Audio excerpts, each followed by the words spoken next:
Well, welcome to a premiere. Yeah, it's different than a live stream, but similar.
Well, some beautiful Asian music to start this premiere with.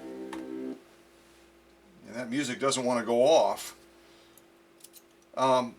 This is a Japanese post-World War II machine. It's branded Viscount, V-I-S-C-O-N-T. I'll bring you around to the front and kind of walk you around the machine a little bit, give you a little bit more insight into it. And I just decided to have a little bit of fun and test some of the different zigzag outputs with a shorter stitch length, longer stitch length, etc. And then just kind of see how our tension is doing with this material. The other cool thing about this Viscount, as I come around to the front of it, I'll kind of give you a shot of the front of the machine. Come out at here. So this is the front of this machine, and I should really kind of rewind and tell you a little bit about the machine, where it came from. It belongs to Richard out of a place called Ham Lake. Ham Lake is in Minnesota, probably about 40 minutes from the Minneapolis area. And this machine came to Richard by way of a friend, gave it to him. And it needed a lot of attention, a lot of adjustments to get it back to a point where it was happy to sew again. And as I walk you around, you'll get kind of the lay of the land on this Japanese model 929. You see it right there if I zoom in on it a little bit. Model 929. And the Japanese came out with so many post-World War II models. This one would have been from right around the mid-1950s or so. Deluxe zigzag. And you've got your feed dog adjustment right here. You can drop the feed dogs down. You can put them down into kind of a darning mode. There's a variety of different options with this feed selector. Here you've got your stitch length control, your reverse, and this is your stitch width, which you're able to either lock into position or you're able to actually adjust it as you're sewing. A number of the Italian necking machines have a similar setup where you can do that. I don't know if I can do this one-handed or not. Plus my thread kind of slipped down a little bit. Let me see if I can do this. But as we're stitching, say this line of stitching right here, these are the stitches we've already laid down. A variety of different zigzag style stitches, and we also laid down a straight stitch over on that far left column right there. You can see that.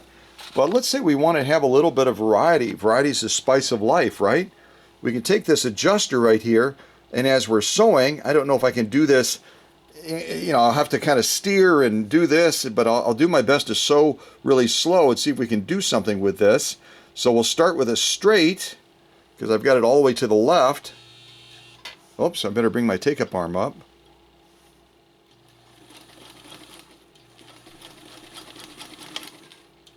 Yeah, I better put the camera on the tripod.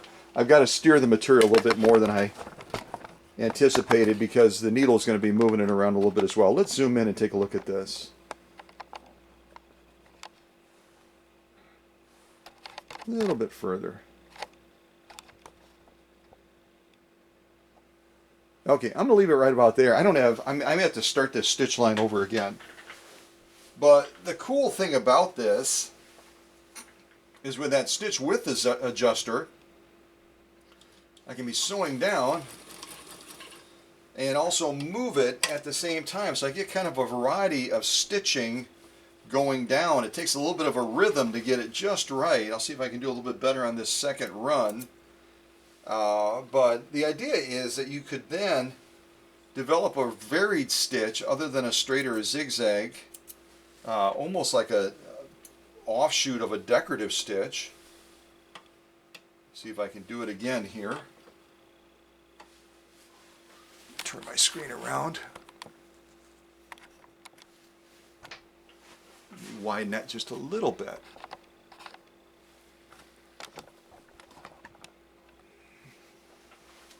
So up top, what I'm doing is I'm going to try to adjust that that zigzag a little bit as I'm going down and see if I can get a little bit of a varied stitch. Let me see here. I'll start right around 2.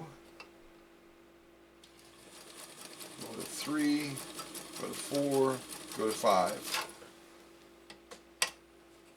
Yeah, I'm not giving you the greatest example, but you get the idea.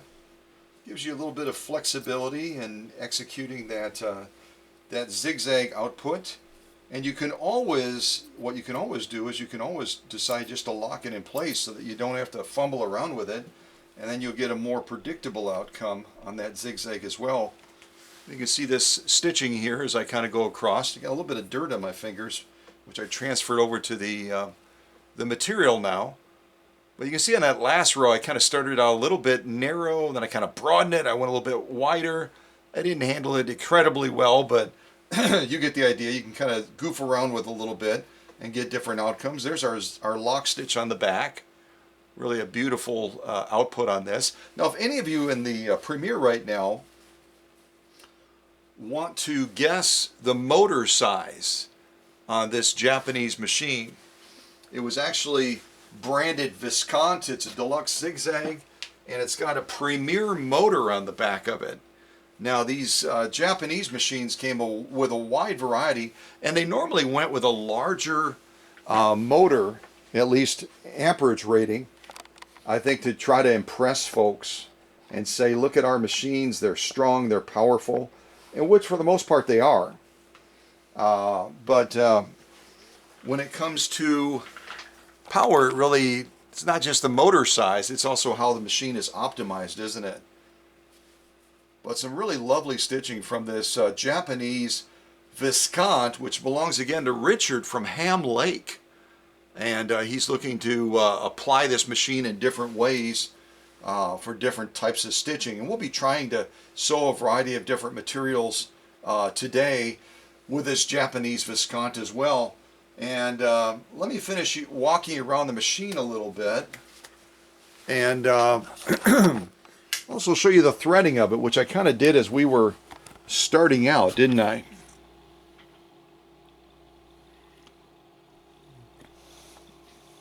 I'm actually going to change the threading on it a little bit too. Normally, with the threading of this, you're going to have this horizontal like you do on the FOF machines.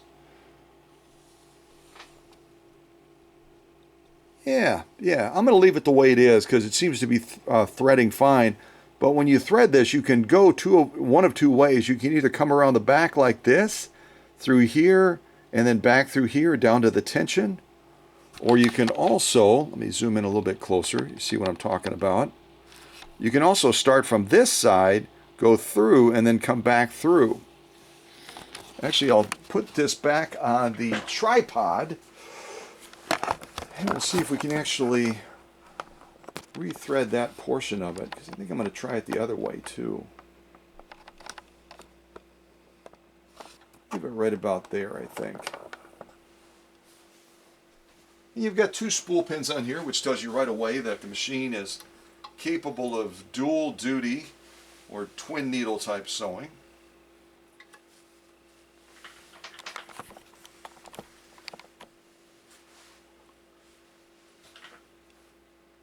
So we're going to thread it from right to left through the top one this time. Wanted to try it both ways. Like that. Then we're going to come back through the bottom hole from left to right. Yeah, we'll give it a shot this way too. And we're going to come through the tension discs. If you can see that, just barely can see it, can't you? Let's come down a little bit more.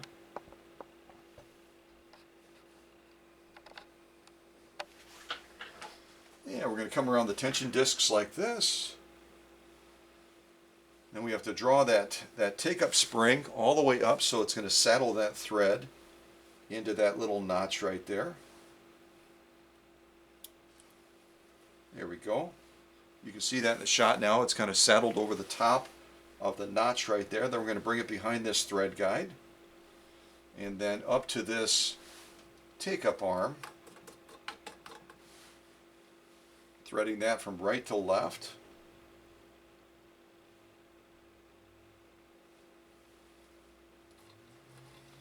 We've got a thread guide right here. I'll come down a little bit further. You'll be able to see that, I think.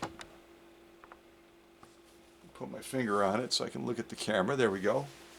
We're going to be bringing the thread left to right through that thread guide. Kind of snap it into place. We have another thread guide. It's kind of hidden a little bit. Let me see if I can show it to you.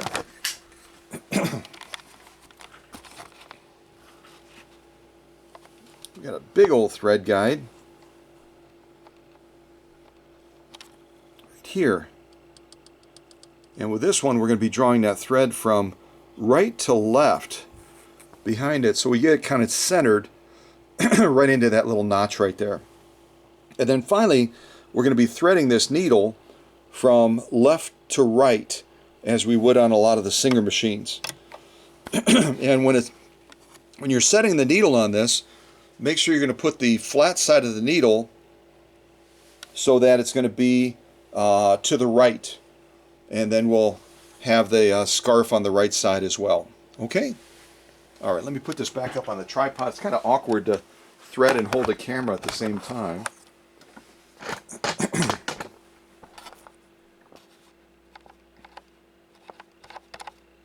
Kind of a cool faceplate on that too, with that open grid to allow the heat of that light to come out.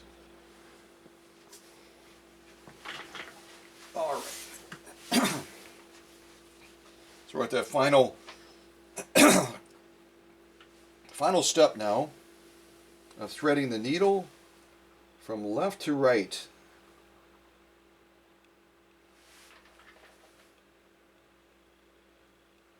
Almost got it. There we go. And draw it between there. And if we were at the beginning of setup, we could then also rotate the balance wheel towards us, pull that thread up. The bobbin case itself, I'll show that to you as well, even though I've had it in and out a couple of times. Bobbin case itself is going to be consistent with a class 15 bobbin case. And as we're threading this bobbin case, unlike, say, a Singer class 15, like I showed recently, that 15K, where we have the thread coming over the top, on this one we're going to have the thread coming underneath. If you can see that in the shot. I'll pull it out real quick. We'll have the thread coming underneath. And we're going to bring that into the bobbin case. Bring it up to the slot and kind of walk it down.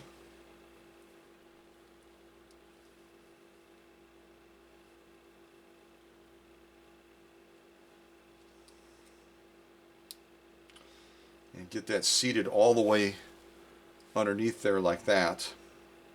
And this is your adjustment screw here.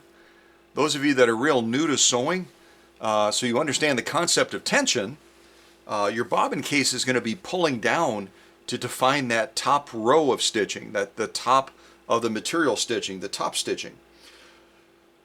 The upper tension off camera right now, just above this area here, is going to be pulling up, defining that lock stitch. So this one is pulling down, this one over here is pulling up, and they're having a tug of war.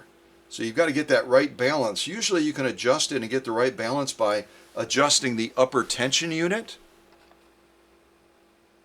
Upper tension unit right here. But in other cases you will have to make adjustments on your bobbin case. And the simple rule is you go in very small increments. If you're getting some loose stitching on top and you can't get the right adjustment by backing off the upper tension, so this can pull down a little bit harder, then you're going to make this small increments, turning it clockwise to get a stronger pull down to define that top stitching. Okay? And then once you're ready, you can go ahead and slide it back into the raceway. And you may not be able to see it in the shot, but if I come off the tripod again, you'll be able to see that there's a little orange piece in the raceway there. Maybe you can see it there. And that's designed to sweep as the machine is operating to try to keep that hook system a little bit cleaner. It's designed as an additional cleaning feature of the raceway. But as we put this back in, you'll have your thread on the left side of that finger. And you can see this particular bobbin case for this model Viscount is going to have a finger pointing at the 1 o'clock position.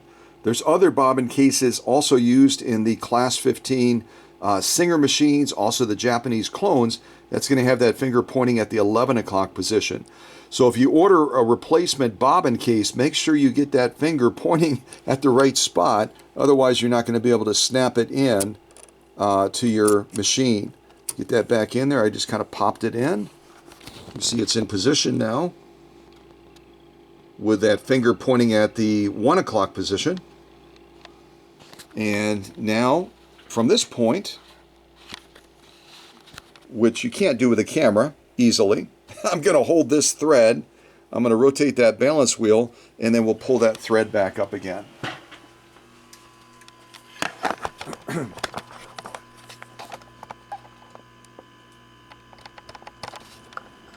All right, let me see if I can get it right about there. So you hold the rear thread, rotate the balance wheel, and then we should be able to get that thread to pop back up again. We'll go ahead and sweep it forward, close our little door, and then we'll bring this to the rear again. So again, flat side is going to be to the right, and then we're going to go ahead and thread this from left to right. Okay? Yeah, all right. Go ahead and get some more material underneath here. I'll also give you a little bit more Japanese music to enjoy.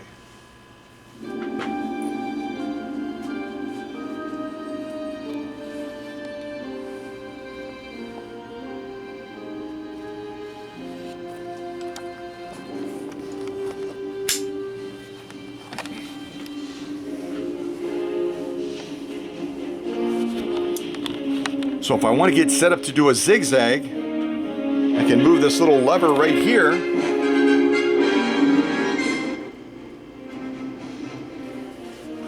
Move this little lever right here, somewhere between 0 and 1. Okay? So I'm going to bring it over like this. You can see our little window here as we're adjusting it. Could go all the way up to 5, or bring her back down like this. We'll set it right around on 2.5, and then to lock it in, I've got to turn this little left screw right here, which I'm trying to do right now with one finger. Haha, good luck, Scott. Haha! All right, back on the tripod again. It's like a futile exercise, isn't it?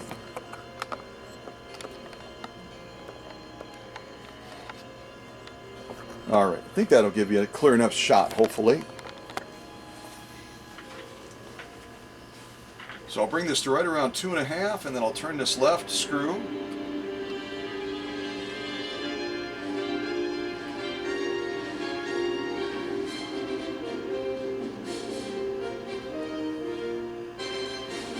There we go. Finally got it. Right at the end of the music.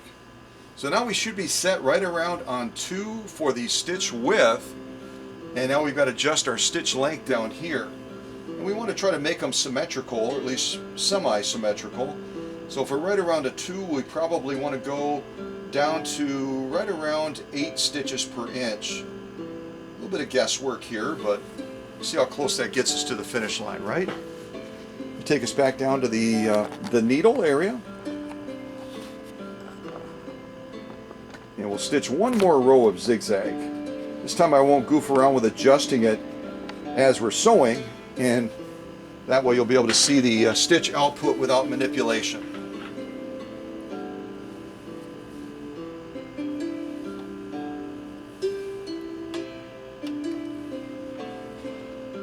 Take up arm all the way up. All right, let's go ahead and give this a buzz down, and we'll see what we think of this. So I get my screen turned around.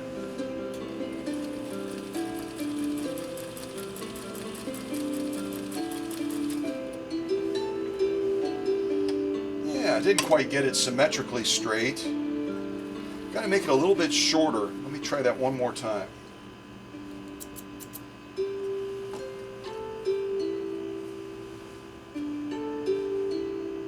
closer to 12 stitches per inch. See if that dresses it up just a little bit more. I want it to look like a zigzag. I don't want it to look like it's a flattened out zigzag. Let's try this again.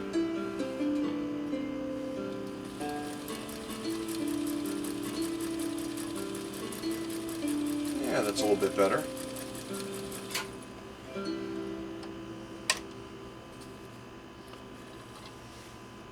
Yeah, that's coming into form much nicer. You can see the difference between the two, where I've got it a little bit more elongated here, and then that top row I've kind of sucked it in a little bit more by shortening that stitch length. I could even go a little bit further if I want to get it to peak a little bit more. We'll do that one more time, and then we'll jump into some of these other materials we have as well. So I'm going a little bit shorter, going to right around 15, 16 stitches per inch. Try that zigzag one more time and see what we think of the look of that.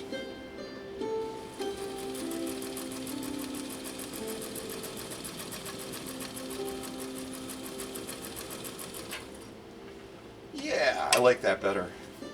It's kind of a cutesy zigzag. You see it there, the contrast between those three that we just did, a little bit more elongated. A little bit more elongated here. Then we got our huge one down here. We kind of sucked in a little bit more, and then up here we pulled it in even further, and you can all of a sudden see the peak of that zigzag coming into form, which I think really is the beauty of the zigzag, don't you? Turn it over, look at that lock stitching as well, which is absolutely spot on as we're looking at that lock stitching going across.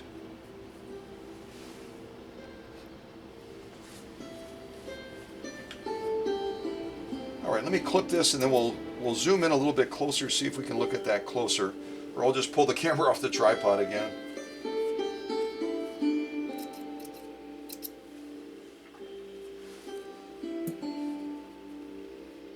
Yeah, I like it.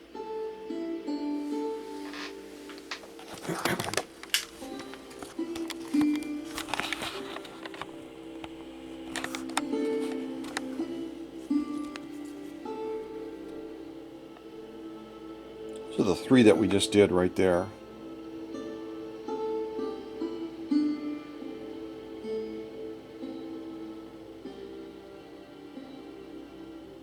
Very nice. You can see the variation there. Different sizes you can generate with this Japanese Viscount. And this is our lock stitching. Kind of go across there and look at that as well. So we've got a really nice tension balance right now, don't we? As we're sewing this 100% cotton with this light stiffener in there, getting some really beautiful stitch definition, and really being able to celebrate the beauty of that zigzag. This large one, when we're at max width and max length, is just the cat's meow. I think it's really spectacular. We can look a little bit closer at that straight stitching as well, and really enjoy the beauty of that stitching also.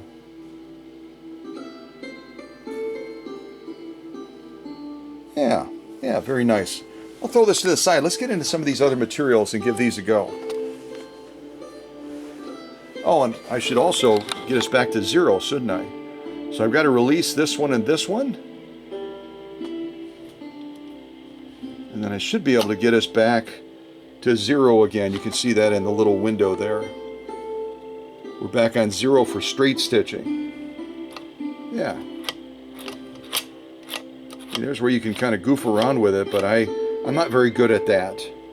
I'm not very good at that at all. Yeah. Here you have more of an image of what the zigzag might look like. And the straight stitch as well. And then you've got the length factor here. So if you don't want to deal with the potential appearance, you can just go to the numbers and then set them wider, etc. Okay?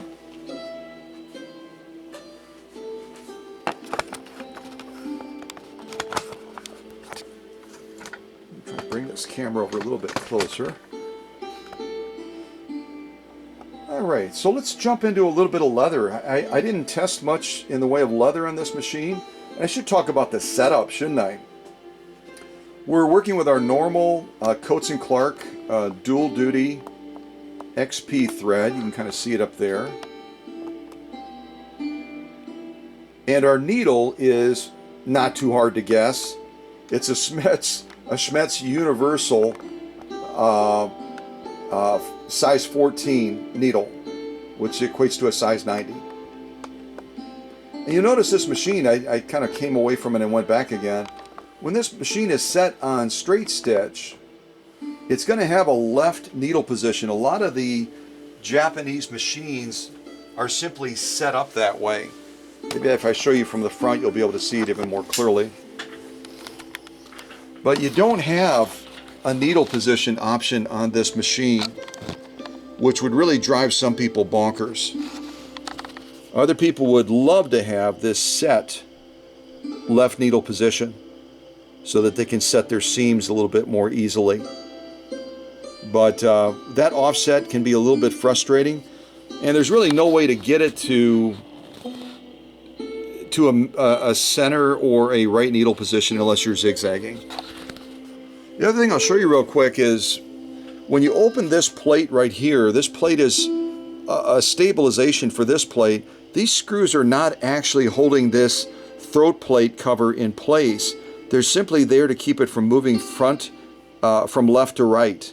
It's actually mobile right there. You can see I raise it a little bit.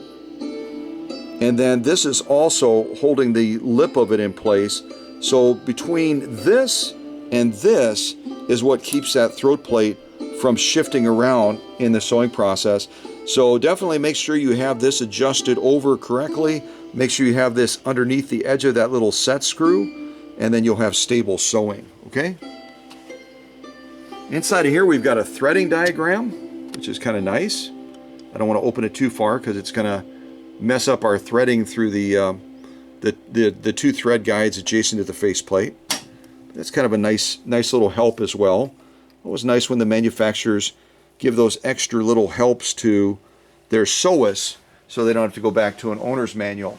And I didn't have an owner's manual for this model 929 anyway, so it simply experiences, and it kind of guides you through the nuances of these Japanese machines, which are, you know, they do have subtle differences in them, subtle differences. And when this machine arrived, it was actually set up with this upper tension because I believe that Richard or his friend that gave him the machine thought that there was an issue with this upper tension here because it had been assembled incorrectly, and it also had some of the parts that were out of alignment. So I had to do a little bit of adjusting to get back to the original one, which is the best way to go because look at that, it matches the machine color and everything. And Japanese machines always have just a little bit of a beauty touch to them when it comes to the either the decaling, which is this one doesn't really have decaling. It's got a number of chrome appointments that kind of bring the beauty of the machine out. But yeah, that other upper tension just would not have been as sexy and as pretty as this one. So I got it back into working condition, and yeah, everyone wins. All right, so let me go back over here. We'll grab our next material. Maybe we'll do a bit of leather. Lock the camera in place. And we'll straight stitch it, and we'll zigzag it as well.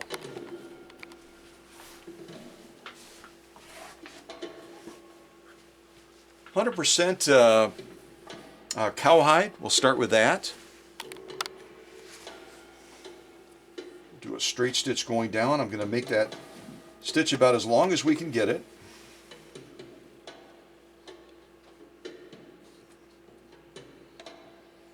There we go. And it's kind of funny, this one, I keep wanting to turn it the wrong way because of the diagram on here, but yeah, I'll figure it out. So to make it shorter, you go counterclockwise. To make it longer, you go clockwise. All right, let's give this a go. We'll do some genuine cowhide, and then we'll see if we can lay down a zigzag on it as well. Let me go ahead and silence the music for just a moment. Put a pause on this. And that way you can listen to this great machine. I never answered the question. I asked you quite some time ago, what size motor is on this machine? Well, it might surprise you that it's a larger motor than most of the other Japanese machines that I've had on the workbench. Some of you might have guessed it's a 1.0, or maybe a 1.2, or maybe even a 1.3. Well, this motor on the back is actually rated at the same as our Swedish Beauties. A 1.5. I'll see if I can give you a clear shot of that once the camera focuses. As you're going to see it right next to the registration mark on the upper right, it'll say 1.5 amps right there, about as far as I can zoom in. So does it really put out 1.5 amps? Based on my experience with Japanese motors, probably not. It's going to be closer to maybe 1.1, 1.2, but it looks impressive when you look at the motor casing to say, hey, I've got a motor the same size as a Swedish Beauty, 1.5. So, but it seems to have more than ample power. I had to make a number of adjustments to the output pulley on the motor after I cleaned the motor. I also had to adjust the pillar set screw as well to get the right tension on it. It was really loose and it was slipping quite a bit when I first tried testing the machine after getting it from Richard. All right, so let's give this a go. We'll do a straight stitch and then we'll try laying down a zigzag next to it. And yeah, give it a listen, see what you think. Here we go. Ah, we hit that genuine cowhide. I didn't give it enough gas and it said, no. Let's get it going now.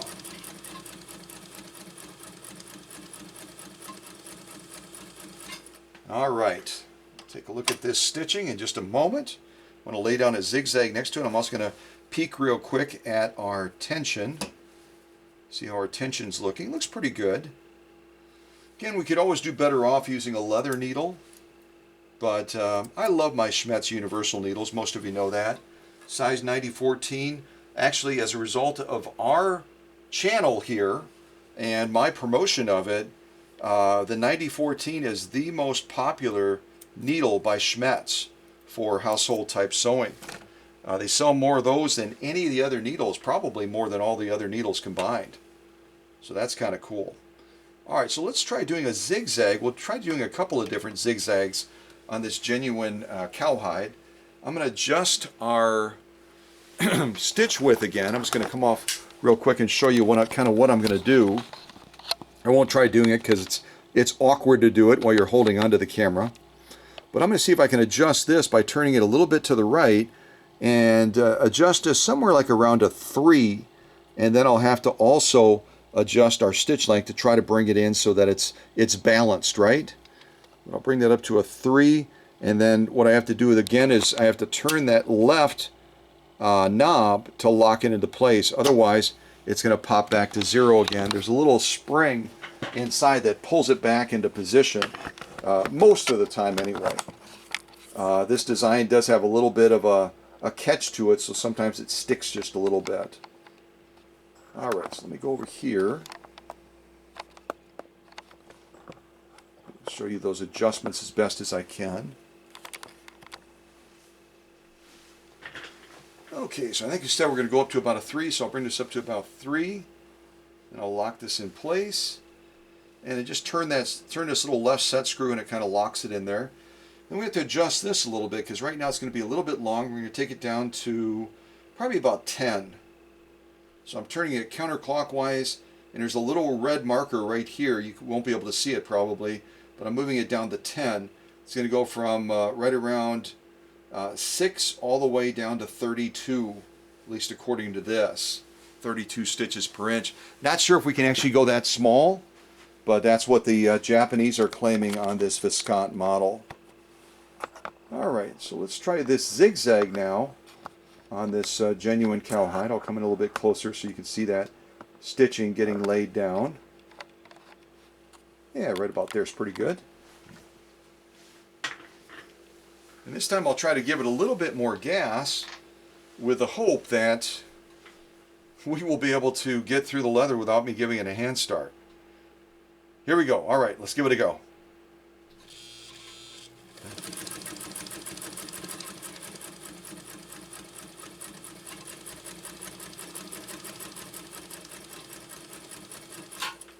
Yeah, the machine likes to get a little bit of a hand start.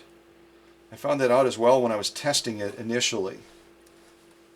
When you're pulling the thread, kind of pull it off to the right a little bit, since we have the thread coming from left to right in there. That way you don't flex or bend the needle at all. And that's my phone going off, which I'm going to ignore just for now. Alright, so let me see if I can get the camera over here by the needle. And we will take a look at this stitching real quick.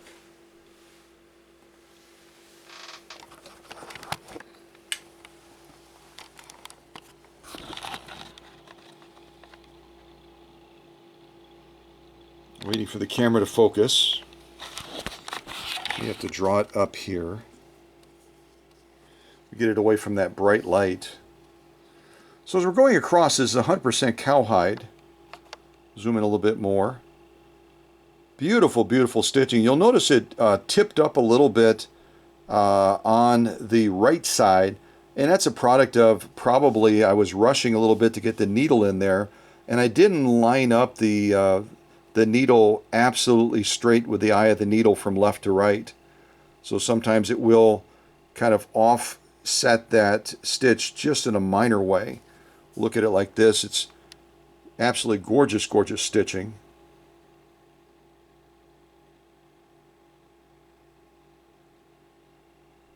Very, very nice. And again, I did a fairly decent job of balancing that stitch. So we've got a good looking zigzag. It's got the right peak. It's got the right width and girth at the bottom. And right now we're set right around on, I think it was on 3 with the width, if I remember correctly. Yep, 3 on the width. And we're set down here. You see that little red marker right there where my finger is. We're set right around on 10. So as we adjust it one way or the other, that red marker is going to move all the way over to here, where they're claiming you can get 32 stitches per inch, or all the way back over here to right around 6 stitches per inch in that neck of the woods. So you can see the other diagrams here is kind of giving you examples of what that short or long stitch may look like as you're adjusting it. Here we're quite long, and then here we're getting all the way down to that 32 stitches per inch range. So not a difficult one to read, but with the diagram and everything else, it just makes it a little bit more busy than we're used to seeing on this model 929. But some really quite lovely stitching between, let me shut that light off temporarily. Quite lovely stitching between the straight stitching going across and then also the zigzagging as well. Yeah, very, very nice. Let's turn it over. Again, genuine cowhide. Let's look at that lock stitching on the back. Again, the lock stitching is going to be refined by adjusting this upper tension up if it's loose, or if it looks like it's getting pulled a little bit too hard and it's kind of shortening that stitch, then we would back this off a little bit. You can see right now we've got a nice median type range. We're right around at, what is that, 6? Trying to read it with the glare on there. Yeah, right around 5.5, 6, somewhere in that range. Yeah, 5.5, I think. All right, let's look at the stitching on the back with this zigzag and the straight. Really, really spectacular. In fact, as I'm looking at the lock stitching now, I can see that we might need to back off that upper tension just a little bit. And that will also help us to straighten out that stitching on the top of the material. There's not quite enough tension pulling down right now, and so it's allowing that stitch to tip a little bit on the other side of this leather. But this looks absolutely spectacular, don't you agree? Lovely, lovely stitching. And again, we're not talking about a light sew-off. We're talking about genuine cowhide. If you can see it from the side, probably about 3 or 4 ounces of cowhide. And again, these Japanese machines that are belt driven might need a little bit of a boost on the balance wheel, you know, just giving a little bit of a light turn, and then they go to work on that material. But again, you can see our top stitching is really quite spectacular. It just has that slight tip up on the right, and now that I've looked at the back of the leather, I can see that that's a tension issue. we would need to back this off just a little bit more so that that bobbin case can pull down and straighten that stitch out all the way across. But our zigzag usually is the bigger challenge because we're creating that bridge gap between where the needle is striking, and we have to have the right tension to keep that thread nicely aligned and straight. And we are having no issues with that right now. It's absolutely as it should be, absolutely spectacular. Gorgeous, gorgeous stitching. I know Richard will be real pleased with that. So let me get the camera back up there. I'll give us a little bit more Japanese music, and then we will move on from there. And I see if I need to respond to a message real quick.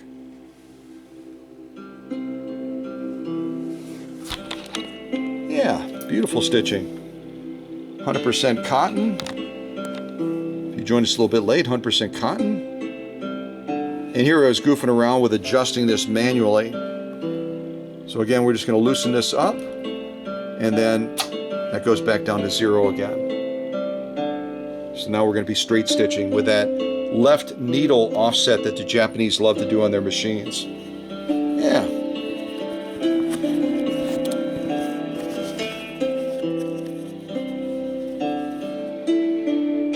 Very, very nice. I'll set this over here, and we'll get our next sew-off set up. Oh, I should show you one other thing real quick before I forget. We've also got our quick release here for the presser foot pressure. And if you push on the outer ring, usually, yeah, there she goes. You pop it up, and then most of these are going to be numbered. This one is not. Some of them will have little red numbers so you know how far you're pushing it down. Otherwise, you can just push it down in increments like that. For lighter sewing, if you're sewing the heavier materials, push it all the way down. And if we're doing cotton or satin or something like that, we'll probably be way up around there. So lighter for lighter materials, heavier for heavier materials or multiple layers, okay?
Let's do some of this outdoor material now. Got this set up right here. And I think we'll go through multiple layers of it. This is a canvas type material. real dark to see on the screen. I can see that in the shot, but really heavy duty stuff. And I think we'll go ahead and try to do 6 layers of this with a straight and a zigzag, or maybe just a zigzag. I'll see. So there's 2 layers. And actually I'm feeling it now as far as how much room I'm going to have to sew. It's 2, that would be 4. Let's see, 4, and then 6. I think I can pull this off. 1, 2, 3, 4, 5, 6. There's our 6. There we go. Now I can see the screen. 6 layers of this outdoor material. It's a canvas material designed for all weather. So you already know the piercing threshold is going to be real high on it. We'll see if we can lay down a zigzag going down this.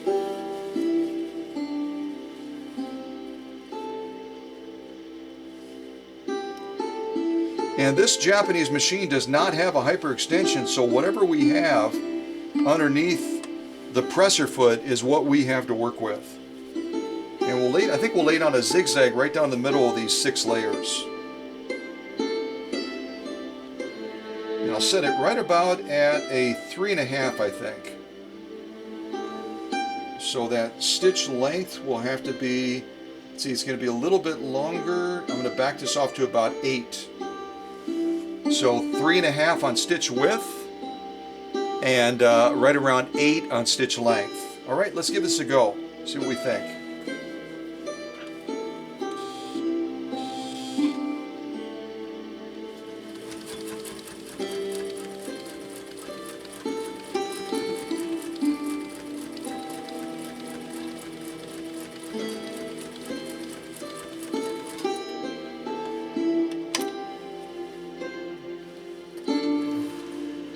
Very, very nice. I didn't know if I would get the symmetry right on this as far as a balanced zigzag, but it really, really looks spectacular. We'll try to get a little bit closer to this. And again, this is 6 layers of that outdoor canvas material. Outdoor canvas material.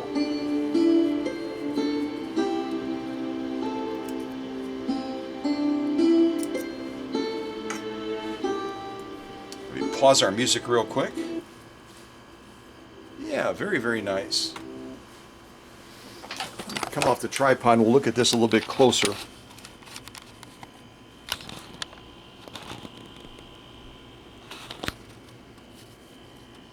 So that is, I'm looking to the right, that's our width of the material right there.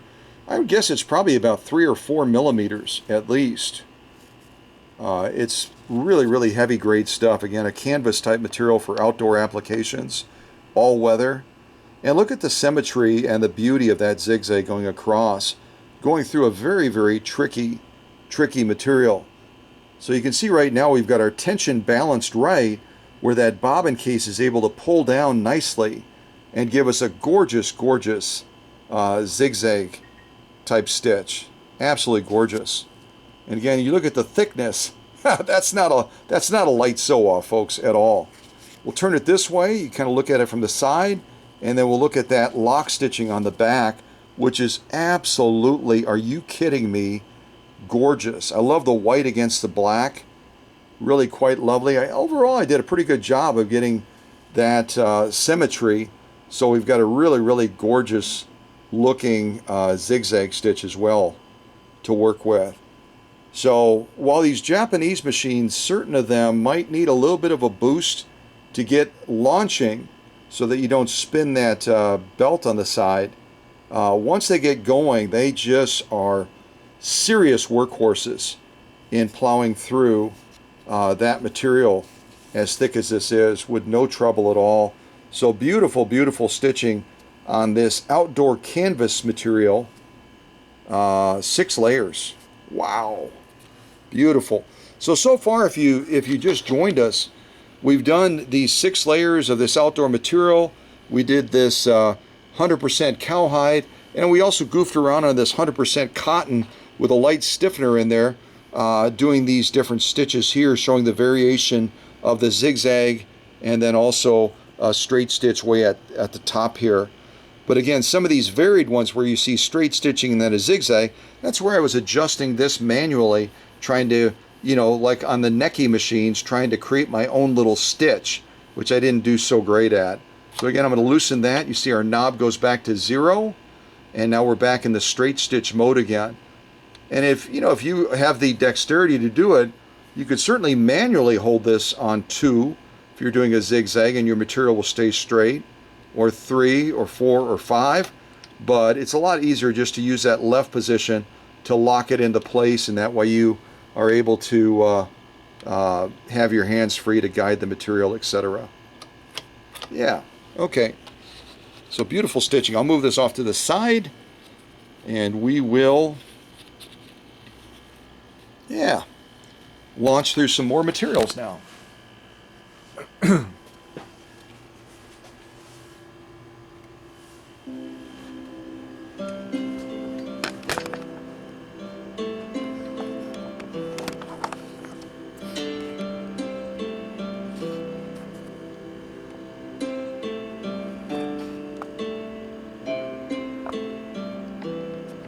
What should we do next? Let's see here. We'll do some vinyl. Vinyl is tricky to do. See if we can do some of this marine vinyl that I've sewn on before for you. Kind of almost matches the machine. It's a little bit darker, quite a bit darker actually. But we'll see if we can lay down some stitching on this marine vinyl. And yeah, and then we'll keep jumping through some more sew-offs.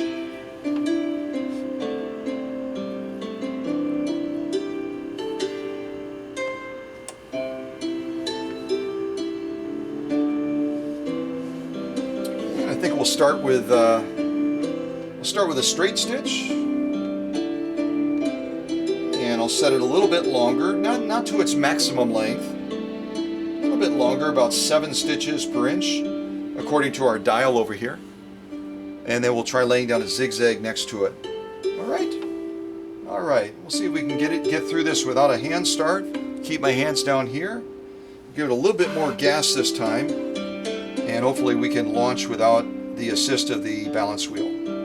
Here we go.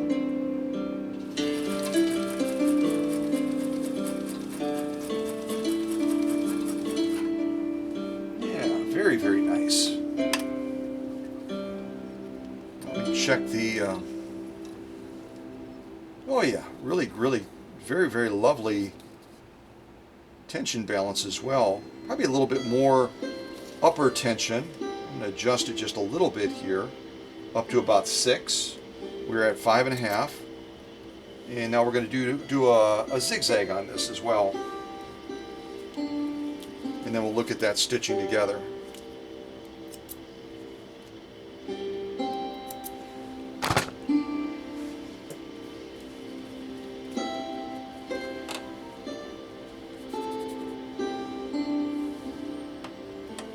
All right, we're going to try to go fairly wide in the zigzag.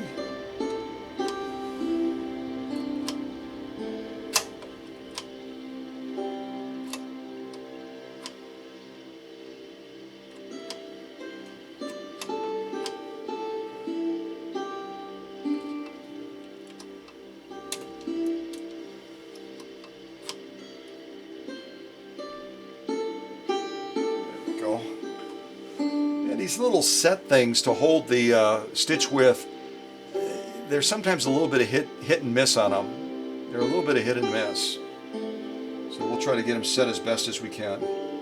Alright, so we're going to do a zigzag. We're going to do it quite wide and quite long and see if we can maintain that tension.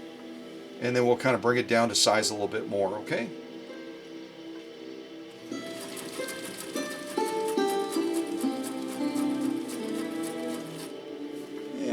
Very nice.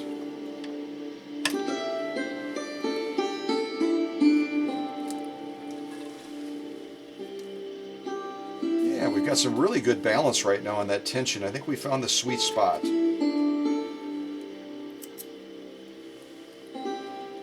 I'll leave the rest of this marine vinyl open for Richard to kind of check out and get acquainted with the machine, get a little bit more familiar with it.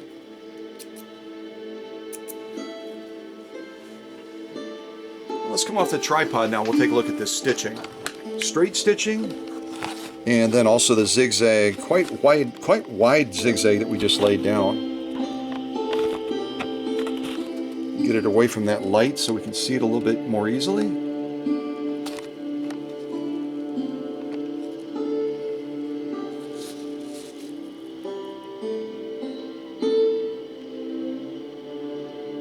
Lovely, lovely stitching. And you can see now I haven't made any adjustments to the machine other than tension.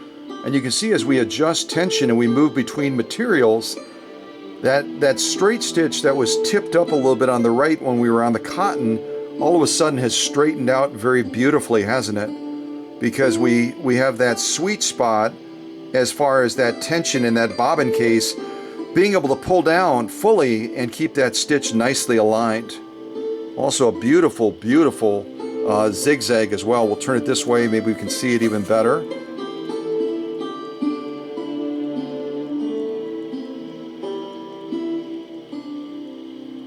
Still a little bit of an opportunity for some fine tension adjustments, but all in all, some beautiful, beautiful stitching.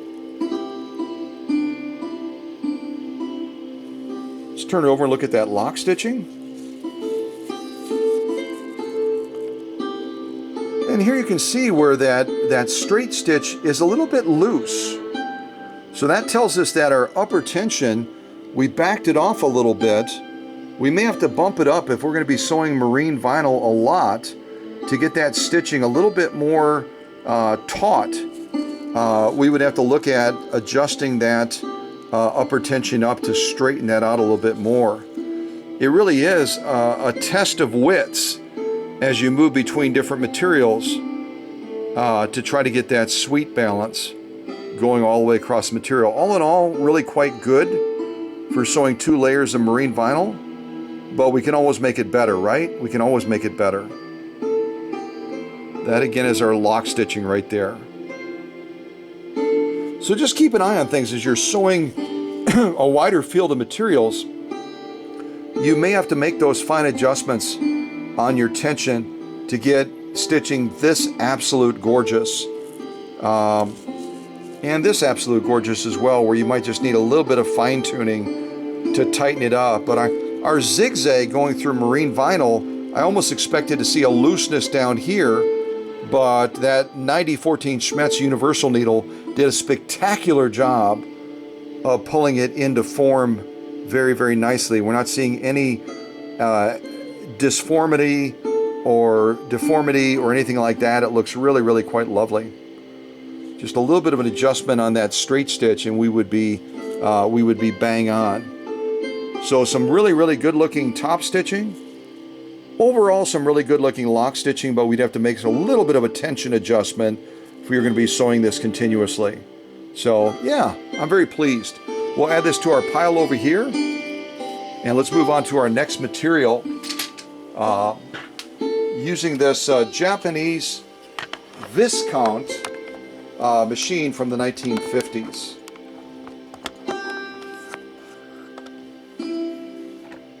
Yeah, quite a good looking machine, isn't it? Quite a good looking machine.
Okay, had to do a little bit of housekeeping with text messages. So let's get back into this now. I'm going to zoom back down again to the needles so you can see some of the additional material softs, and then we'll wrap this up shortly. I'm not going to run this premiere quite as long as the live streams, partly because I don't have enough memory space on this camera. Alright, so what do we do next? We've done heavy stuff. Why don't we go the other way and see if we can do some of this satin. I've got a little bit of a stiffener in there. See if I can line this up. Which means we're going to have to make an adjustment to what? We're going to have to make an adjustment to something to be able to hopefully successfully sew this satin material. And if you said the presser foot pressure, you're absolutely correct. So going on top right now, you can see we're cranked way up for that outdoor material that we sewed. This stuff here, we went through 6 layers of that. We also had the genuine cowhide. We had the marine vinyl as well. So we've got to adjust this down a little bit now to accommodate this satin. Let me go ahead and mute this music for a moment. All right. So right now it has no tension. I pushed this outer band to make it pop up. So now I've got to adjust it to the best of my ability to accommodate silk or satin. So that means pushing it down in small increments to probably right about there. We're going to give that a go to avoid the bunching that we can get sometimes when we're sewing these lighter materials. I'm going to shut that light off and see if that will help the camera to see the shot a little bit better too.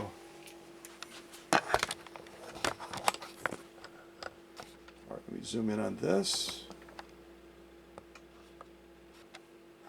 Alright, so now we're going to be trying this satin, and we'll see how Richard's model 929 does managing the light side of things. Has done really quite well managing the heavy side of things. Now we're going to check the light side of things, and that feels like a pretty good presser foot pressure to sew this lighter material. Let's give it a go. And I think what I'm going to do is, where am I set? I'm set on a super wide zigzag right now. Let's give that a try. We'll try doing a super wide zigzag on this, and then maybe we'll tear that zigzag down just a little bit and narrow it down a little bit more on here as well. But I love the look of a zigzag on satin. It just really is gorgeous. So let's give this a try. Here we go.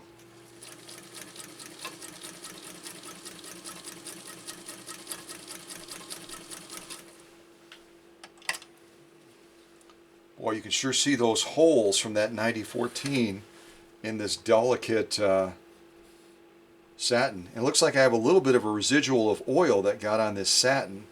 I'm going to have to blow that off maybe with the air compressor to make sure that it doesn't drip down as the machine is operating and that oil is working its way into those critical moving parts. I think I'll back that off a little bit more on the width, and we'll tighten up that zigzag and have a real pretty zigzag to admire on this satin material. Alright, we'll get that back into place. Alright, let's see if we can bring that back down to 0, and then what I'll do is I'll see if I can adjust it to about a 3. And we'll have to adjust our stitch length. Take you over with me instead of just talking about it. So what I did is I adjusted our stitch width down to a 3. You can see that little black marker right there on 3. We were all the way up on 5 before to generate this zigzag you can see right here. So now we backed it all the way down to 3, but now we have to get this in proportionate to it as best as we can. So we were all the way up on 6. We're going to go all the way down to probably around 8. Right about there. And now we'll see if we can do the other zigzag size on here. Then we'll take a look at those zigzags on this satin material with the stiffener in it and see what we think of the light side of things on this Japanese Viscount that belongs to Richard out of Ham Lake, Minnesota. Ham Lake, Minnesota.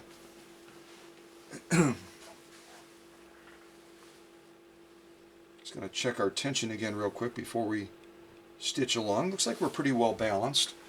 And we might hold this up to that cardboard again so that the holes aren't creating a distraction for us as far as the appearance of the stitches. So let me go down this now.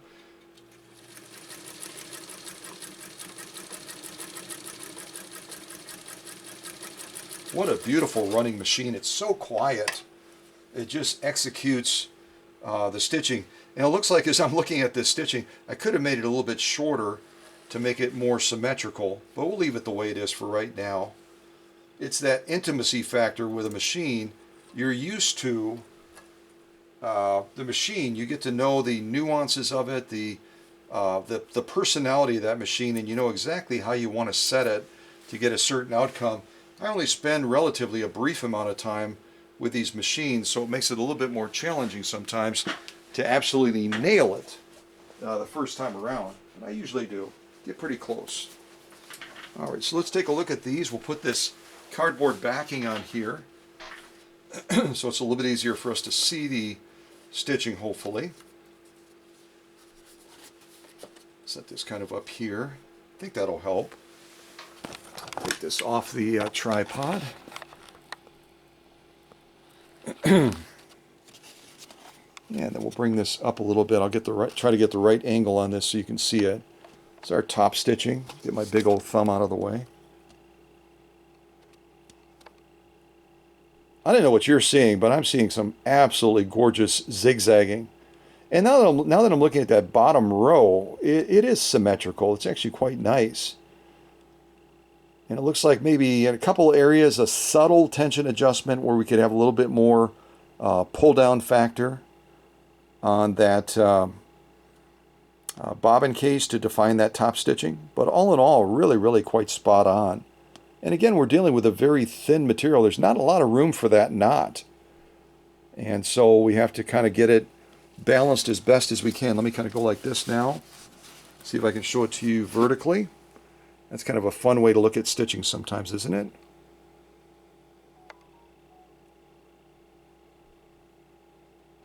Yeah, right there. Two little spots where that knot wasn't pulled quite far enough down. And that's simply a matter of the upper tension was pulling a little bit too hard. Yeah, really quite lovely. Quite lovely. Give this a flip now. Have a chance to look at that lock stitching. Look at it horizontally. And then we'll go across vertically and look at it as well. But again, yeah, when you're sewing super thin materials like satin silk, you might see evidence of that knot occasionally kind of pop through. But all in all, Richard's machine is doing an absolutely phenomenal job of balancing that tension factor for the most part. And certainly we could benefit from a smaller needle as well, right? Go down to a size 70 or maybe a size 75. And that would reduce the size of that hole, which would hold that knot in place a little bit better than using a mid-range harpoon needle like a 9014, right? So yeah, we're dipping into the pond using one tool to do a variety of stitching. And all in all, we're getting some great results. But again, we can always make it better, right? We can always make it better. Good. Yeah, very nice. So the light side is also a success on this Japanese Viscount machine. I'll go ahead and get our next sew-off set up, put a little bit more music on, and then we'll be wrapping up this live stream, this premiere. Haha, so used to saying live stream. We'll be wrapping up this premiere shortly.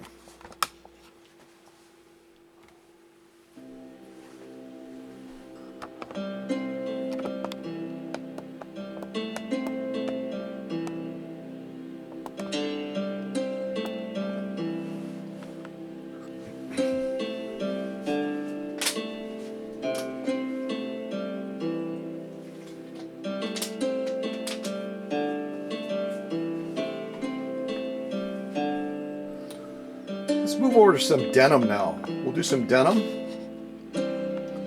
Very popular material type to sew.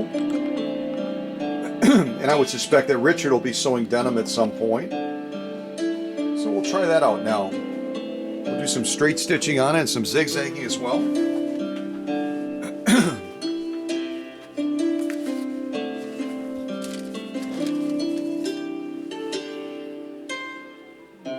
So I got 2 layers to start, folding it in half like this.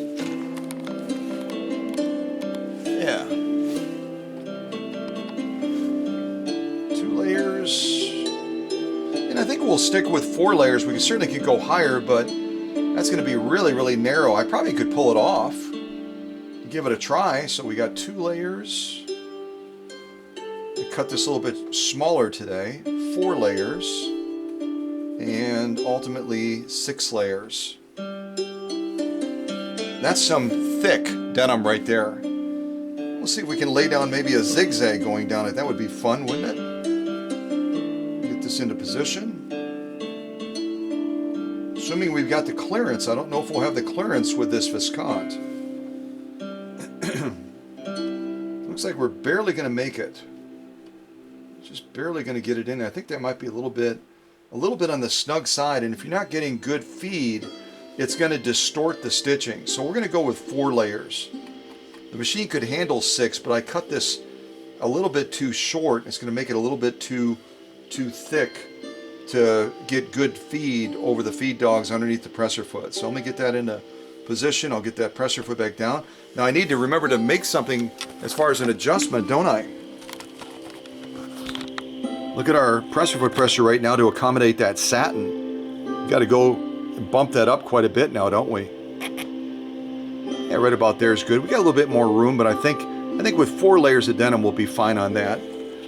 Got this into position now. That's a lot more realistic for the machine, so that it's not binding those feed dogs and not allowing the material to flow over successfully. So let's lay down a zigzag, and then we'll move into a straight stitch. And I'm going to see if I can adjust that zigzag to a little bit wider. Matter of fact, we'll come out on a shot like this so you can see the sewing and the adjustments at the same time.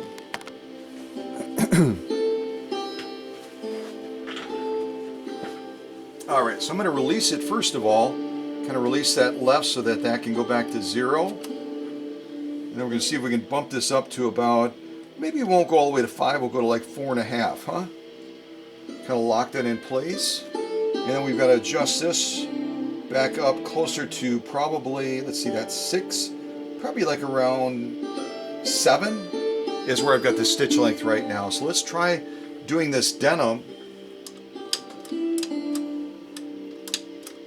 There we go. Let's get our light back on. And see if we can do this without giving it a hand start. But again, no shame in that if it helps the machine get a good launch, right? All right, here we go.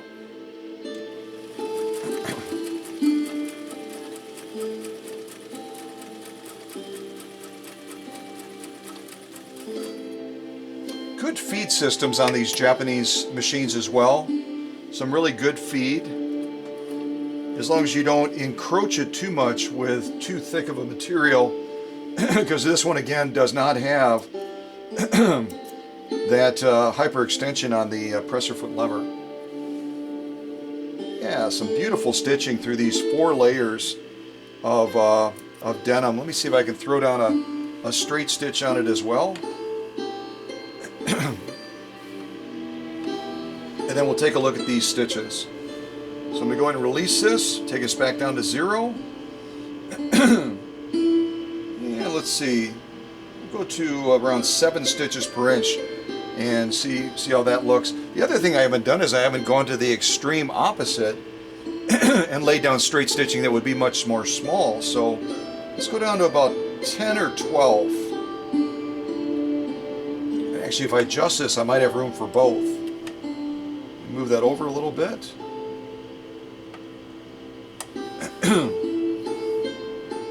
And this particular machine has a high shank foot, and it's got a rod running through here that allows that foot to pivot a little bit which is good and bad. It can cause sometimes the material not to feed absolutely straight on, which can also cause the tipping of those stitches, but it does give a little bit more versatility in allowing that material to move freely underneath the presser foot as well when you're getting into thicker materials like this. So it's kind of a two-edged sword. Alright, so what do we have? A straight stitch. We'll go long and then we'll go short after that. I think I have enough room, maybe. Alright, here we go.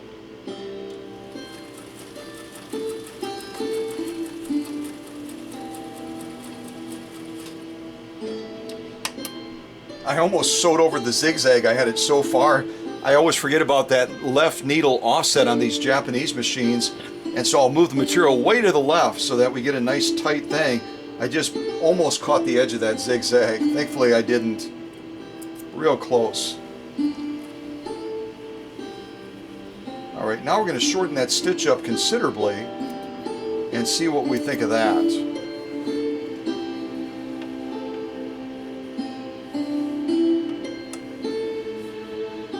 Alright, so I'm going to shorten this up now and take it down to about 12 to 15 stitches per inch. Alright, let's give this a go again, and then we'll be done with our denim sew off.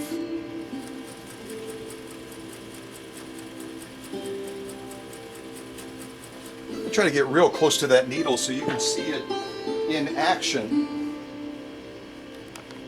Get it closer to that needle so you can see that in action.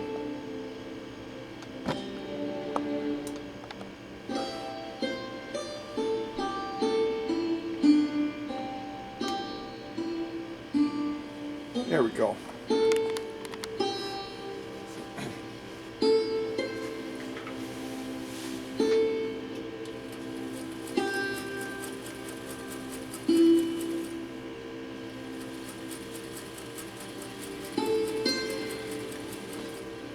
All right, that's about as far as I'll go.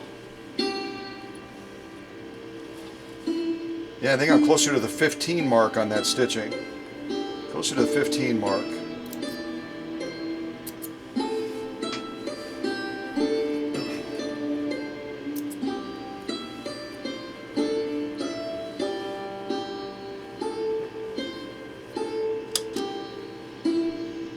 Yeah, really quite lovely. Let's take a look at this closer up now. Get that thread out from underneath there.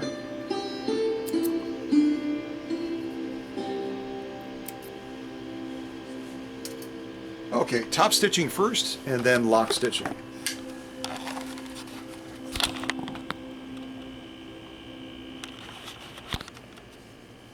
Alright, I'll do my best to hold it still and kind of go across and look at it.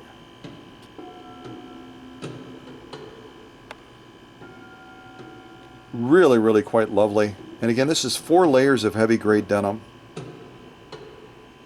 Very nice. You can see how close I came to overrunning that zigzag though. Very nice.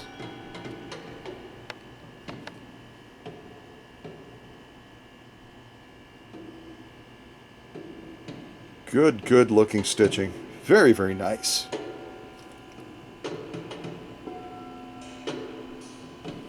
Let's go ahead and turn it over now and look at that lock stitching. Give you a shot like this straight down as well. It gives you kind of a little bit different perspective as my shadow continues to go over the top of the material. It's kind of annoying, right?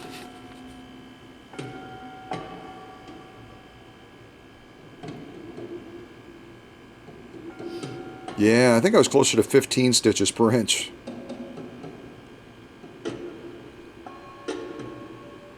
It's teeny tiny.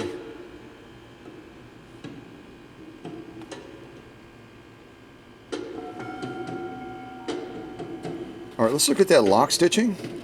Come out a little bit here. See if I can hold it up first. Maybe that'll be a little bit clearer for you. Look at that lock stitching, and then we'll go crossed by laying it on the bed.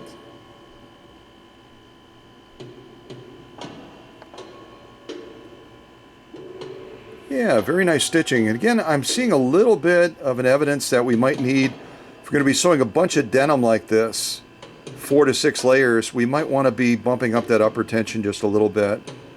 But all in all, some really, really good stitch definition and clarity of stitch, especially on that zigzag and that larger straight stitch.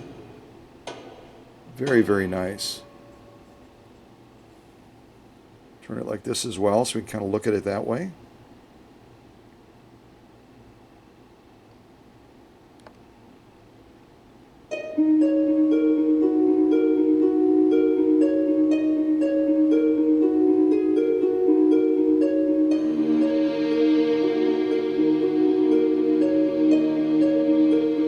Yeah, so beautiful, beautiful stitching on 4 layers of denim with this Japanese Viscount. And you can see they almost have like a little royal, you can't tell if that's a royal crest or what that is on top. What do y'all think?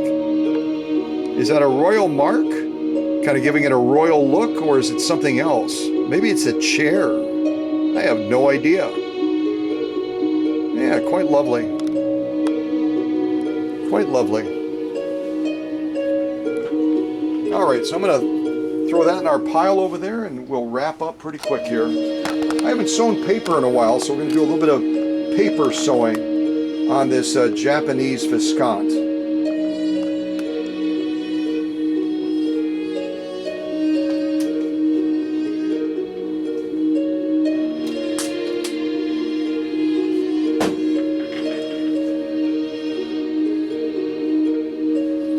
All right, let's head down to the needle.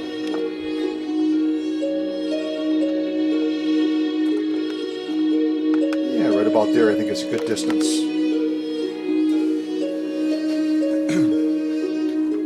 So if you're kind of joining us a little bit late already, let me pause that for a moment. What I've done so far on this premiere, and I'll just say live premiere because I don't edit. We've done 4 layers. Let me come out a little bit.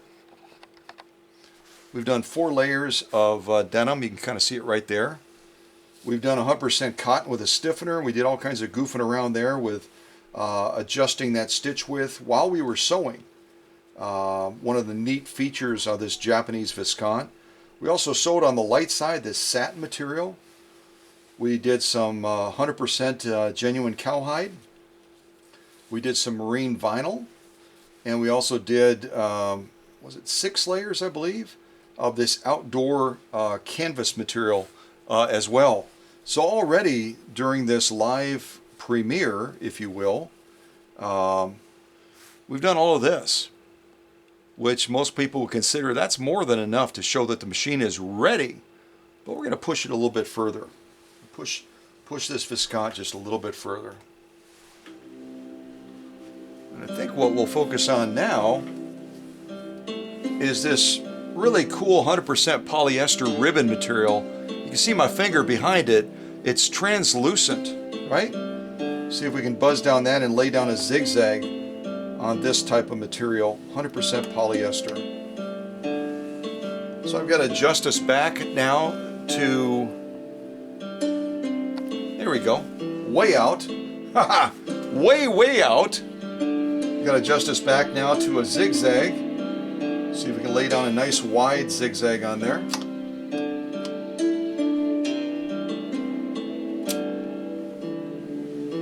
Okay.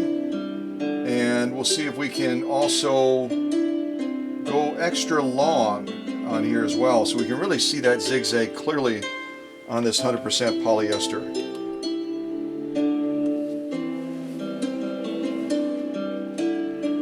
And I'm not going to adjust the presser foot pressure. I could, but I think we'll just try running it through as it is. All right, here we go.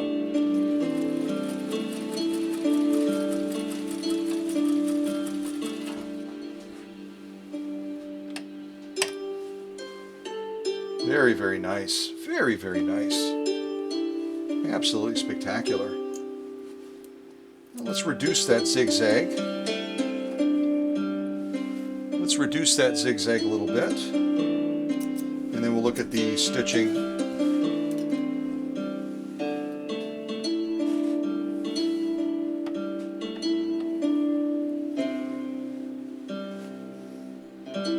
Alright, so we'll release this, go up to about a 3, somewhere in that range.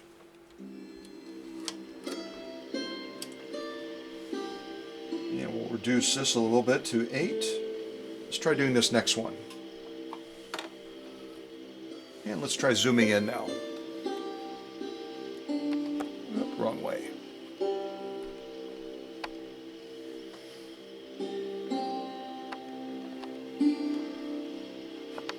There we go, that's pretty good. All right, another zigzag, a little bit more compressed zigzag. Here we go.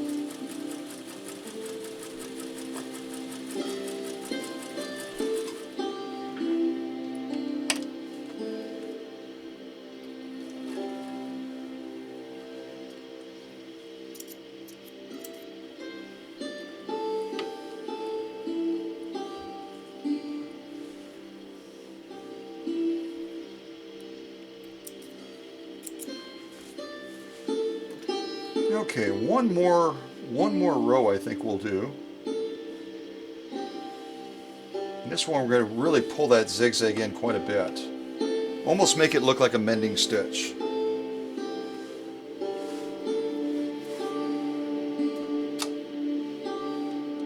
Alright, we're going to go to right about, see, right around 2.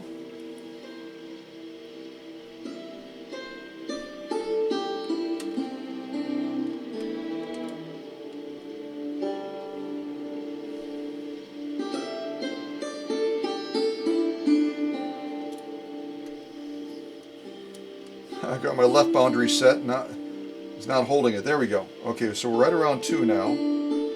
Like I said, these little dials, they don't always work exactly the way you want. You can't even see what I'm talking about. But I'm referring to these little dials right here to set boundaries. They sometimes react beautifully, sometimes they kind of stick a little bit. It's just the way they're designed, with a thin little piece of metal for sliding inside and out. All right, so let's give this a go again. Right around 2. Now we're going to shorten this up even more to about 15. So we got 2 on stitch width, about 15 on stitch length. We'll see what we get. It should be pretty interesting. All right, here we go. I think I made it a little bit too thin.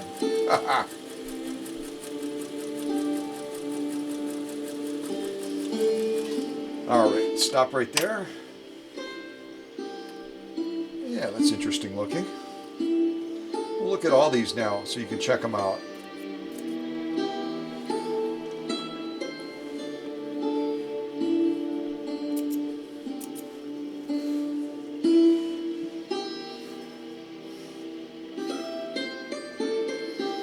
All right, I'm going to come off the tripod so I can actually see what you're seeing, hopefully. And I'm going to need my little board thing, I think.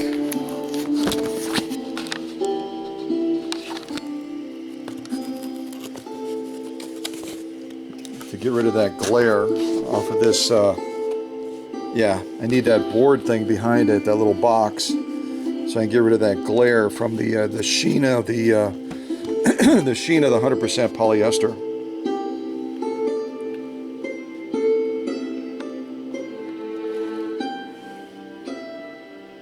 There we go. So it's just kind of fun to see the different flavors of a zigzag, isn't it? As we kind of go across. It's kind of like going to Baskin-Robbins and getting different flavor zigzags, right? But you know, the end result is you still get beauty in each one of them. They just look different, don't they? They just look different. But that's some beautiful top stitching. And again, sewing a material like this, ideally, again, you'd want to have a smaller needle. You'd want to have a smaller needle than the one that we're using. Let's turn it over. Look at that lock stitching. See if I can hold it up again for you.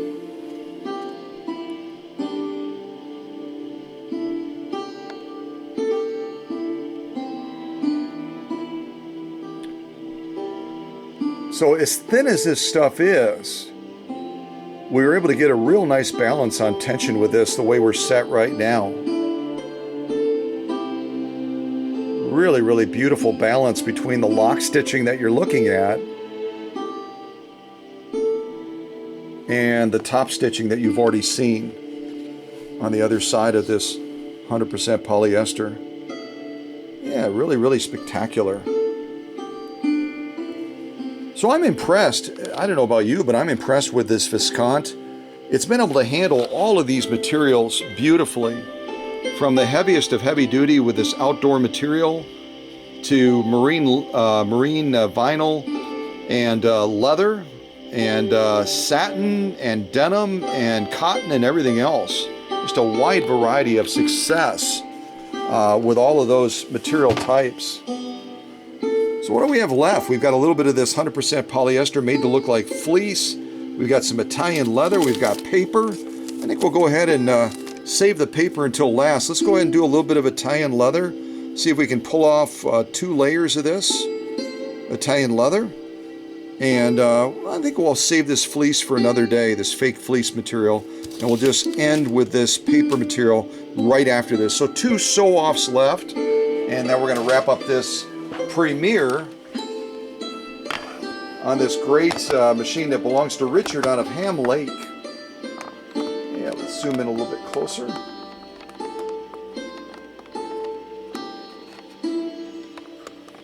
All right, so Italian leather time. Italian leather. I almost feel like I should put Italian music on instead. Maybe I can pull it off real quick. Hold on.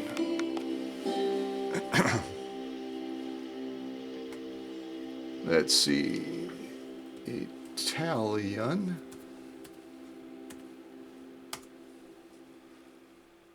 What do we have? Old World something. Let's see what this sounds. Yeah, this could be Italian, I suppose. Maybe. Bump the volume down a little bit. All right, let's try this Italian leather. 2 layers of it, and I will give it a little bit of a hand start. And I am going to bump up our presser foot pressure even higher. All right, let's see what we're at right now. We'll go with a 3, almost a 4, 3.5 on the stitch width.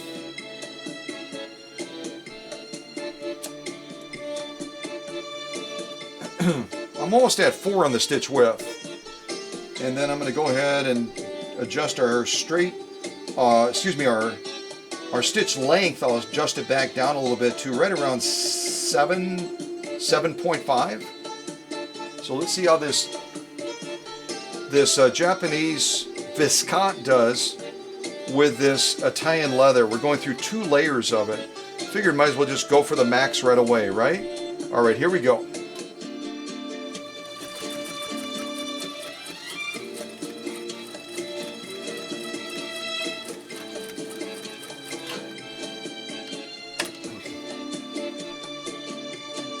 Check our tension. Tension is looking really, really good. We'll go ahead and go wider.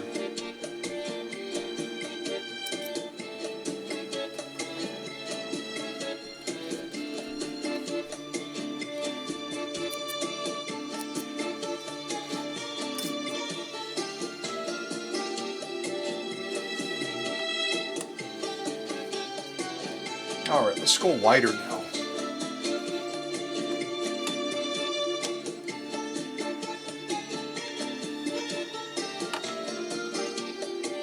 All right, here we go.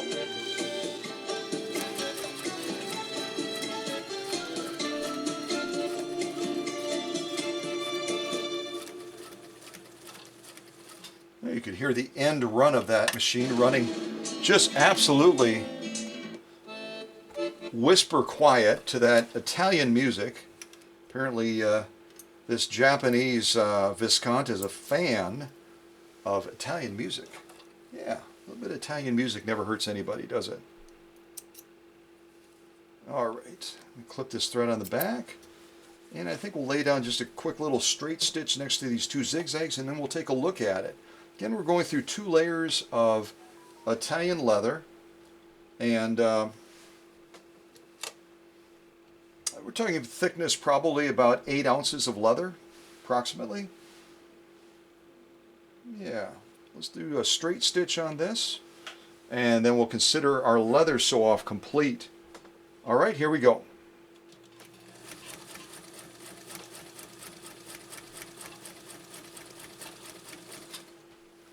I can't, I can't tell exactly what you're hearing on your end, but I'll tell you one thing. I am hearing absolutely a gentle hum. What I'm seeing though is when we did that straight stitching, our upper tension is not high enough. We're going to sew that one more time and make an upper tension adjustment. And see if we can see the contrast of that. So I'm going to go up on our upper tension from around 6 to a little bit above 7. See if we can tighten that up a little bit more.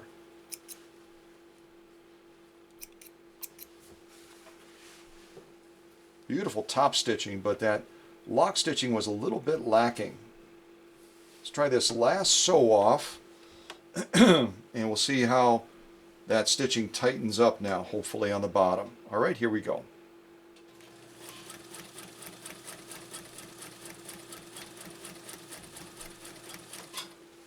And it doesn't look like we lost our top stitching at all. We still have good definition there. The thing with an oscillating hook system is it sometimes catches that thread a little bit when you're trying to advance it. You've got to gently and patiently rock that balance wheel to get it to advance. Oh yeah, you're going to be able to see the contrast in the stitching on that lock stitch for that straight stitch very, very easily. Let me come off the tripod. We'll look at the top stitching first, and then we'll look at the lock stitching second. Let me come out here. Get the right distance, hopefully. A little bit more residual oil on there. Japanese machines have rust issues, and so as I'm treating the machine and mitigating the rust, there is a little bit of a reservoir of oil sometimes that will creep through for a little while until you run the machine for a while. So let's look at it like this first of all. Some beautiful, beautiful top stitching as I go across. We'll look at it vertically as well. Beautiful, beautiful top stitching. Let's look at it like this also. I think it's sometimes easier to see it maybe. Beautiful, beautiful top stitching.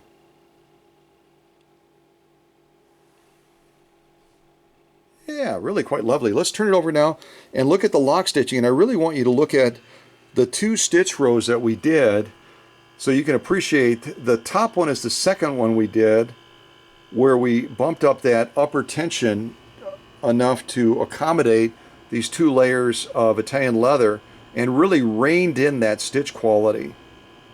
And the bottom one below, the second row down, you can see how loosey-goosey it was until we made that adjustment. The zigzagging hung in there nicely, but you look at those 2 columns now, the one on the, in the way I'm looking at it, the one on the far right and then the one to the left of it, and you can see right away how that tension adjustment made all the difference in the world. It's actually easier to see it if we look at it like that. Look at the difference in those 2. Look at it like that. So tension plays a major factor in the stitch definition and the clarity of the stitch. Really quite an improvement. We could have maybe have gone even a little bit further, but right there in particular you can see the lock stitching on that top row versus the lock stitching on the bottom row just below it. What a big difference that adjustment made. And you can see we're not sewing through anything light. Italian leather. Try to get the right angle here. Yeah, probably about right there you can see it lined up properly. 4 or 5 ounces of leather. And this also has a backing on it as well. So some really, really lovely, lovely stitching on this Italian leather. You can see it there as well if I lay it down on the bed of this machine. Yeah, really quite nice. Alright, so let me set us up for our final sew off the paper. And if you joined us a little bit late, I'll just show you our sew off sandwich that we've done so far on this premiere live. All of this stuff here, let me come out a little bit. All of this stuff here, from 100% cotton on the far left, the red, 4 layers of denim, then we did satin, then we did marine vinyl, then we did an outdoor canvas material, then we did 100% polyester, the yellow stuff, the ribbon material, and then we also did this Italian leather just now as well with straight stitching and zigzagging. Most people would say, I think you proved your point, Scott. This is a very happy Japanese Viscount machine right now. We're going to do this last paper sew off as well. Kind of fun to go through the Amazon Prime packing parchment paper and be able to visibly see that stitching on there as well. So let's zoom in again, put on a little bit more Italian music, and we'll wrap up this premiere with this final sew off. And again, this machine is powered by a 1.5 amp, at least it declares that it's a 1.5 amp, a motor made by Premier out of Japan. The motor and the machine was made in Japan, so I always think that the Japanese and the Chinese as well, they kind of overrate their machine motors just a little bit. They'll mark them as 1.5, and when you test them, you really find out it's probably a good 4/10 of an amp below that. So, but hey, that's their business, right? Yeah. All right, so let's check out this Amazon Prime packing parchment paper. There's a mouthful. We're starting out with 2 layers. We're going to go up to 4 layers. Testing my folding skills here. Then 6 layers. Then 8 layers. 10 layers. And finally, it looks like 12 layers is where I'm going to stop. 12 layers of Amazon Prime packing parchment paper. A little bit of alliteration to start your day, huh? All right, so I got that in place. And right now we're set for a straight stitch. We'll start with a straight stitch, and then we'll see if we can sneak in a zigzag next to it. Just going to check that left needle position, which I'm not used to. See if I'm even reasonably straight, hopefully. Let's just make a quick little adjustment here. Okay, I think I got it. So what do we have? What did I... I'm just totally out of the rhythm of things. I said 14, right? I want to make double sure. So 2 layers, 4, 6, 8, 10, 12 layers. An even dozen. So we got 12 layers of paper. And if you've never sewn paper before, that is a thick sew off. That is a very thick sew off. So we'll see how we do with it, and we'll see if that 1.5 amp rated motor gets the job done, right? All right, here we go. Straight stitching and then a zigzag next to it.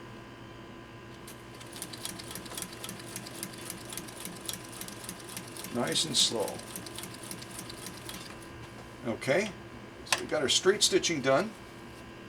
And now we'll see if we can lay down a zigzag next to this Amazon Prime packing parchment paper. All right, get that back into place.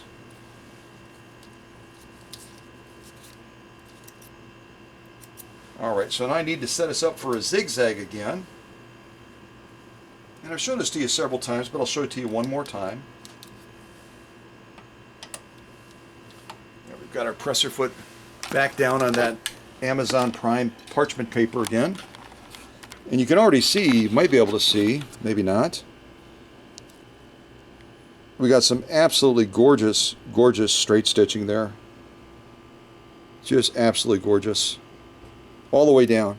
So now we're going to set up for a zigzag, right? We're going to take our zigzag adjuster right here, and we're going to take it up to about a 4. And then that's as far as I can go. Unless I can get that to set. Yeah, it's not likely. Let's see, I moved it a little bit.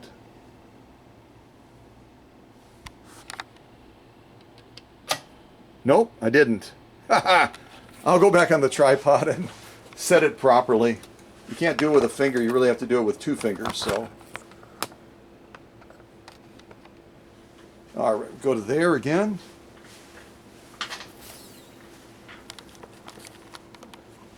Checking to see if you can see it. Yep. So we're going to loosen this again. Go up to 4.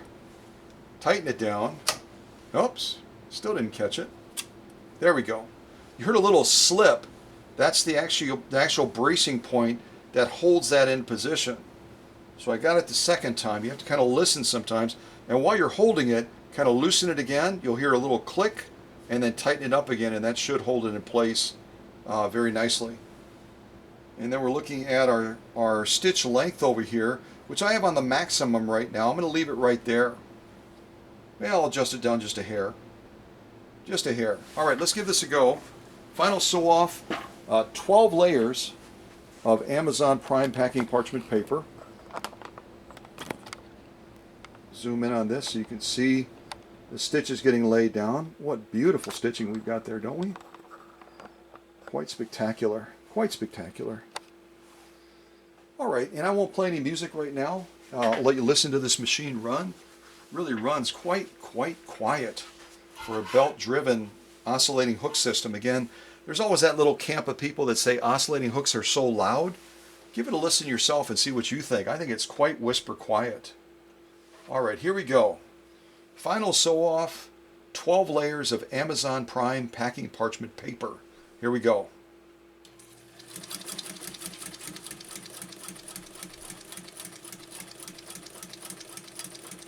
Yeah, all in all, it feeds very nicely, doesn't it? Feeds very nicely. Even with that much paper underneath the presser foot. Okay, let's give a look at these, and then we'll wrap up with some Italian music, which is kind of naughty since it's a Japanese machine, but that's okay. I think there are many Japanese people that love Italian music as well. All right, let me come off the tripod. I'll leave that right there. And we'll take a look at these stitches.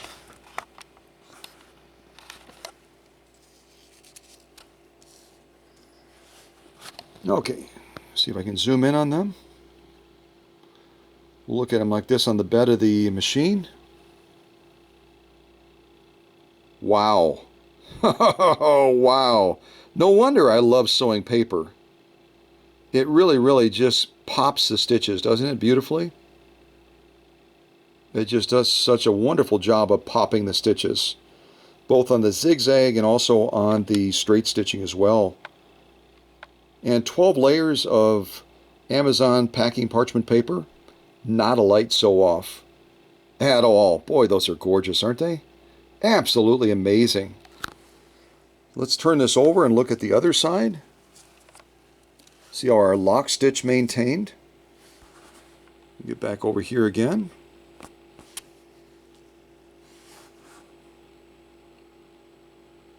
It's kind of fun to look at the back of the material because you can see the little displacement of the paper as that needle slices through, or more accurately punches through, because we're dealing with a 9014 Schmetz Universal, which does not have a sharp point. It's got a slightly rounded point, doesn't it?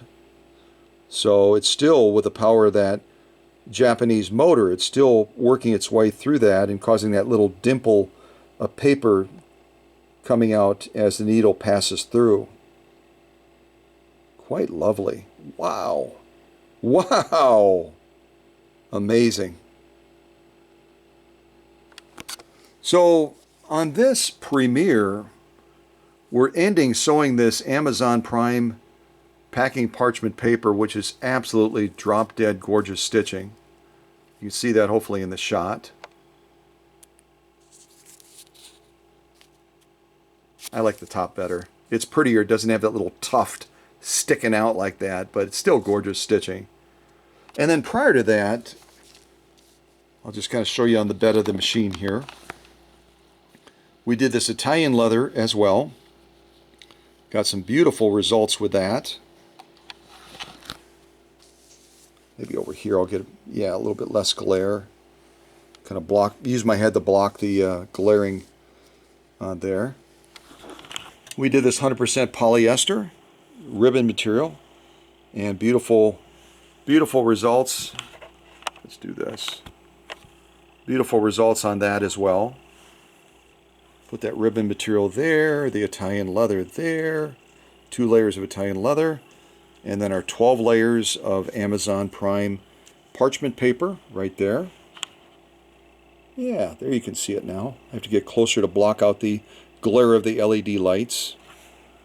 And then we did this outdoor material as well, and generated some lovely zigzagging. I think that was 6 layers or 8 layers or something like that. We did this marine vinyl also. Laid down a beautiful straight and a zigzag stitch as well on this marine vinyl. And we did this 100% cowhide. You can rewind if you want to watch it again. 100% cowhide, some beautiful stitching on there. And then we went on the light side and we did some 100% satin with some stiffener and got a great result on the light side as well with this Japanese machine. It's not just a workhorse and a bully, it's also able to generate some very delicate stitching on some very delicate materials as well, as you can see. And then we also did 4 layers of heavy grade denim. We would have done 6 or 8. I think we did 4 layers.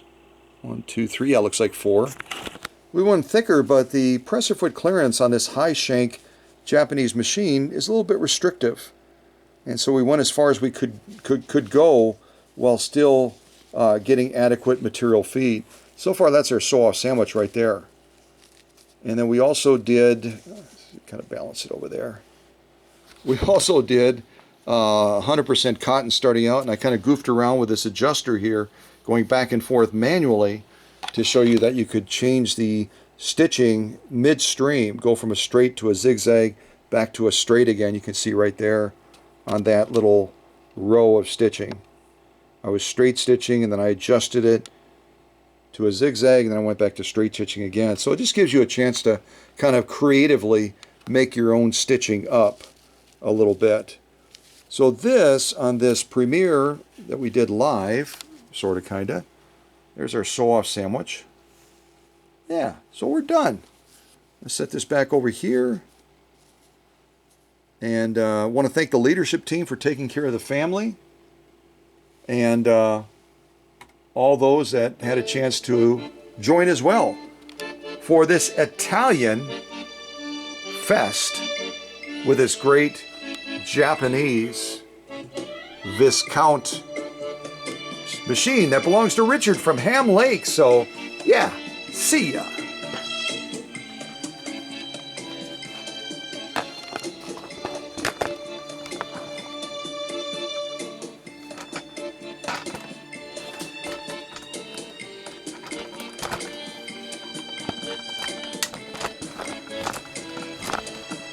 Shorten this stand a little bit. It's too tall.